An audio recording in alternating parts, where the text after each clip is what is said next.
I rejoice to hear that thou hast taken pains with thine art, for in this wonderful new age, art is worship. The more thou strivest to perfect it, the closer wilt thou come to God. What bestowal could be greater than this? That one's art should be even as the act of worshipping the Lord. That is to say, when thy fingers grasp the paintbrush, it is as if thou wert at prayer in the temple. I have to say that most of the time when I'm painting, I don't feel as if I'm in prayer. I feel as if I'm almost in battle. And then I remind myself of all the virtues that I have the opportunity to develop while I engage in this beautiful and mysterious act of creating. And I remember that quote. It helps kind of calm me down.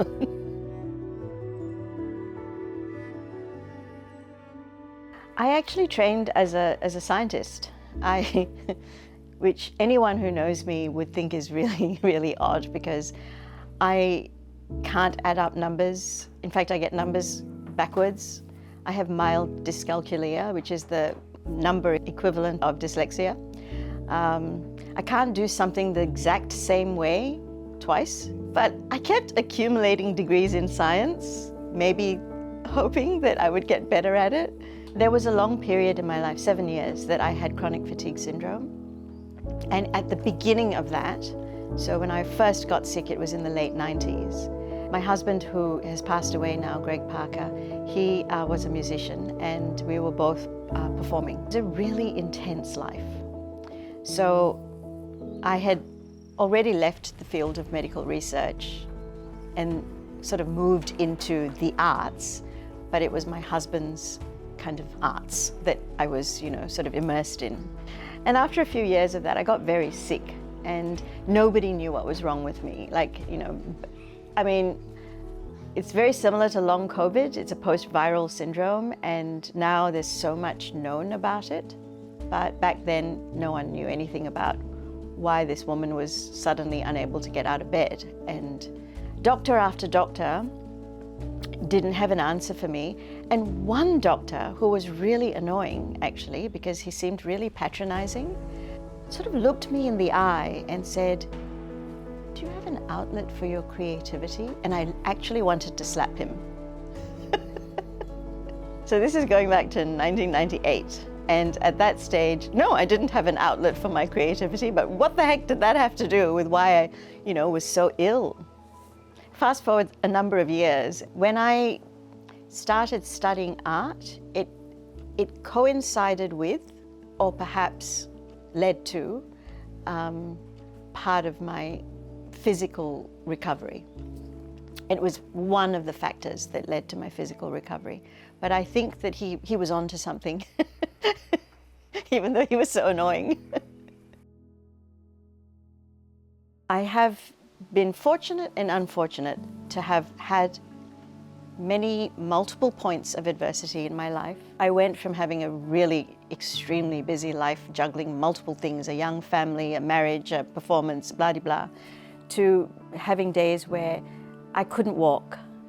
Greg would have to basically carry me, put me on the toilet, carry me and put me into bed on the days when I couldn't walk. So that kind of adversity is very difficult to wrap your brain around, especially if you are someone who is used to having a life of huge productivity. Then, as my health settled and sort of stabilized, my daughter got very ill. And there were multiple long periods in hospital. As her health stabilized, my husband was diagnosed with stage 4 cancer, kidney cancer. And so there was 4 years of his chemotherapy and, and then he died at the end of 4 years. Throughout all of that, it's not like I, felt sad and then went and painted. Like, it wasn't a direct relationship, but it was interwoven in navigating those years of adversity. You know, the quote that comes to mind is a quote by Baha'u'llah, who's the founder of the Baha'i faith. And he says that true loss is for him who has spent his days in utter ignorance of his self. I think he is suggesting that knowledge of ourselves is something of value. And throughout the adversity of my life, throughout the moments of extreme vulnerability, of sorrow, of deep grief at the loss of my husband, at the death of my mother, at my daughter's illness, all of these things, I have come to find that every period of adversity has helped me understand myself just a little bit better, has helped me lean into prayer and meditation, friendship, my family, just a little bit more, and has, I think, helped me avoid true loss. You know? So even though I've experienced a great deal of loss, perhaps throughout all of this, the loss hasn't been true loss, because I think I have spent a lot of my effort trying to understand what is actually going on here and how I can turn each situation into something that is of value and meaning, no matter how dark and difficult it is. What is the meaning in this? What is the higher learning that can come from it? And most of the time I fail brilliantly. I fail terribly, and I'm rummaging around in the dirt, and in the dark. And then every now and then there's a glimmer of understanding, and I think, okay, I think I've used a little bit more courage to face that situation, and perhaps that's helped me develop courage a little more in life, and so on. My life certainly didn't turn out how I imagined it, because I didn't have something in my imagination, but it has turned out so much better than I imagined.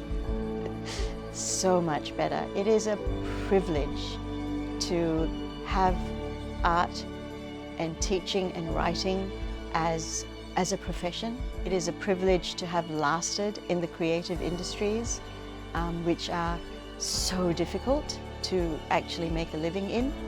And I feel blessed and fortunate to have kind of accidentally found this profession. The first thing I would say to you, or anyone who wants to develop their creativity, be prepared for whatever you make to be very imperfect and possibly bin-worthy. And just be okay with that. And that is a really great portal into uncovering your creativity.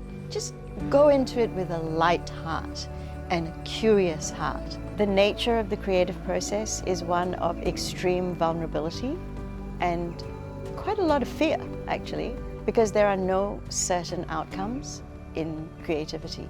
I started painting, I have no idea how it's going to end. So the state of contentment and me are diametrically opposed. However, I'm very fulfilled as an artist. Very different from when I worked in medical research. There were nights when I would cry myself to sleep at the thought of having to go to work the next day. And now I look forward to my work. I love making art. I love sharing the creative processes with other people and helping them to open to their creativity, because it has been kind of life-changing for me and transformative. And really, there isn't another thing that I have encountered anyway that really brings out one's vulnerability more than creating something where there was nothing. And it's also opened me to the vulnerability in others. I've been witness to it in my students in a way that I was never before. And that is an incredible honor to accompany someone in that journey.